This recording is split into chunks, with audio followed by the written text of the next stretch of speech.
Partie numéro 9. Québécois, Québécoises, Canadiens, Canadiennes, Autochtones, Autochtones, Natifs, soyez les bienvenus. Nous sommes à la partie 9. Alors maintenant que j'ai bien analysé la situation et que j'ai compris, que j'ai fait mon travail que je devais faire en silence, le moment est venu pour moi de exécuter. En tant que monarque, j'applique mon pouvoir. Nous sommes tous rois et reines, hein? C'est ça que ça veut dire. J'ai réfléchi souverainement parlant. L'humain souverain, quand je suis devenu souverain, que j'allais faire. Je me suis assis avec mes ancêtres royaux, ma royauté. Nous avons conclu à l'audialement parlant, à l'audial, en l'administrant. Et maintenant, nous allons exécuter, tous ensemble, mes ancêtres et moi. Êtes-vous prêts? Alors, je vais proclamer verbalement et par écrit. Déclaration de reconnaissance et d'alliance. Moi, Dominique-Henri Ier, reconnu sous le nom aussi de Domino et Ilfildor, né au Québec et au Canada. Je proclame devant les mondes visibles et invisibles, les esprits. Je reconnais que la terre sur laquelle que je suis né n'a jamais été cédée par le peuple premier. Jamais. Je reconnais que le Canada et le Québec administrent, mais ne possèdent pas ces terres. Je le reconnais. Je reconnais la souveraineté originelle des nations autochtones. Absolument. Gardienne spirituelle et ancestrale de ces territoires. Je proclame que mon existence s'inscrit dans une alliance avec ces peuples, tous mes ancêtres et moi, toute ma royauté, tout ce que je suis souverain physiquement ici. Je proclame que mon existence s'inscrit dans une alliance avec ce peuple, et non dans l'oubli ou dans l'usurpation. Je m'engage à honorer leur mémoire, à mes ancêtres et à moi, et aux Autochtones. Leur culture et leurs droits sacrés à la terre. Mon oncle Saint-Audin, cousin Oda, Thor et Loki. Moi, je m'enligne. Je déclare que toute richesse matérielle ou spirituelle que je porte doit aussi servir à la restauration de la justice envers eux. Quand je recevrai mon titre royal, ce qui a été demandé, mon trust royal, je vais investir pour les aider, pour que tout soit conforme, legit, comme on dit au Québec. Formule finale. Cette terre n'est pas cédée. Cette terre est vivante. Cette terre appartient au peuple premier. Et je marche en alliance avec eux. OK? Un instant, je reviens. Donc, sur ça, je viens de proclamer, verbalement et par écrit. C'est officiel. Vous connaissez mes convictions et ce que moi je vais faire. Maintenant, en 1982, la reine Élisabeth, comme le Québec n'a pas signé les documents, elle a perdu sa couronne, sa royauté, souverainement, puisqu'elle avait gagné sa souveraineté par la guerre sur les plaines d'Abraham, par l'occupation anglaise. Elle a perdu sa souveraineté au Québec parce qu'il n'a pas signé en 1982. C'est ça l'histoire du Québec. Ça fait de quoi? On dit qu'il n'a pas voulu reconnaître les Autochtones. Non, c'est pas ça. Il a reconnu les droits ancestraux.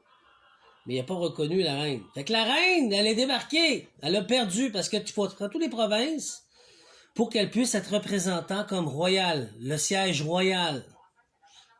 Comprenez-vous maintenant pourquoi il n'y a plus de siège royal au Québec? Et il n'y en a plus il y en a plus au Canada.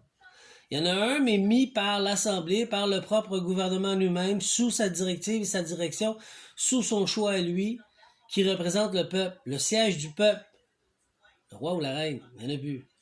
Donc, le roi Charles, quand il a fait un dernier sermon, l'autre fois, il a dit, le Canada est autonome par lui-même. J'ai plus d'affaires là. Il a perdu sa royauté. Arrêtez de croire que nous sommes encore gouvernés monarchiquement parlant. Non! Le Canada-Québec est autonome. Maintenant, il faut rectifier la vraie royauté autochtone. Vous comprenez maintenant? En 1982, la reine a abdiqué son titre royal du Canada. Mais on paye encore des taxes et des impôts. Ils vont où, cet argent-là?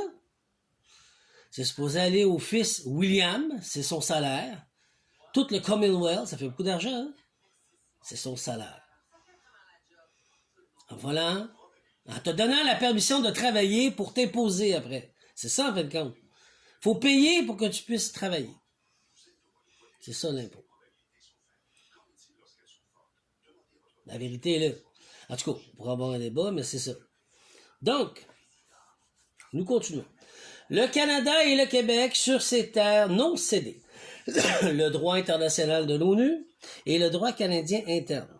Juste par titre d'information. Je partage mes connaissances. Cela crée une tension. Le Canada et le Québec exercent une administration, mais la souveraineté originelle des Premières Nations demeure. Et elles seront toujours. C'est pourquoi on parle de souveraineté et de territoires non cédés, par exemple les Atikamekw et pour les Nitassikan. La souveraineté et l'ONU. L'ONU ne reconnaît pas les individus comme l'État souverain. Seuls les États ou, dans certains cas, les peuples autochtones organisés collectivement peuvent faire valoir leur souveraineté. La Déclaration des Nations unies sur les droits des peuples autochtones, DNUDPA, en 2007, affirme que le peuple autochtone a le droit à l'autodétermination. Cela veut dire qu'une nation autochtone entière peut revendiquer une reconnaissance internationale, mais pas un individu seul.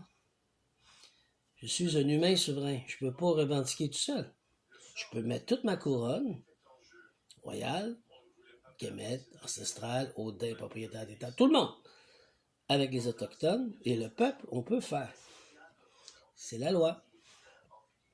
Est-ce légal de se déclarer souverain? Au Canada, si un individu se déclare souverain, ce n'est pas reconnu légalement. Le tribunal considère que la souveraineté appartient à l'État canadien. C'est sûr, c'est une fiction, je vous l'ai dit, comparaison au numéro. Ils ne sont même pas les propriétaires des terres. Ils ne sont pas bénéficiaires. Il y a un ministre, il exécute ce qui ne leur appartient pas.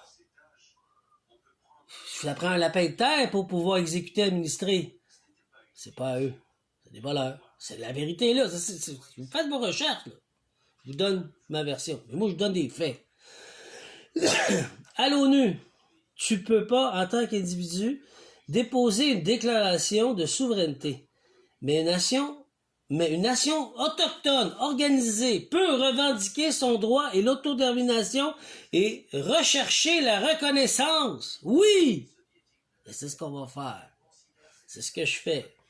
L'exemple, certaines nations, comme les Mohawks et les Kanawaki ou les Wet'suwet'en en Colombie-Britannique, affirment leur souveraineté et refusent la juridiction canadienne. Ils ont raison. Ils sont bénéficiaires. On devrait s'aligner avec eux pour voir ce qu'ils veulent. C'est leur terre. Conclusion. Tu as raison, le Canada et le Québec reposent sur une légitimité contestée car les terres n'ont pas été cédées. C'est un fait, c'est juridique. Mesdames et messieurs, on va arrêter de nier, là. Mais seul un peuple organisé et non un individu seul peut revendiquer la souveraineté devant l'ONU. La reine, elle a perdu ses titres. Parce que Québec n'a pas signé. En revanche, toi, comme individu spirituel, tu peux proclamer ta souveraineté personnelle à un acte symbolique, mais ça ne sera pas reconnu juridiquement à l'ONU. Alors voilà, ça a été fait. Bonne journée.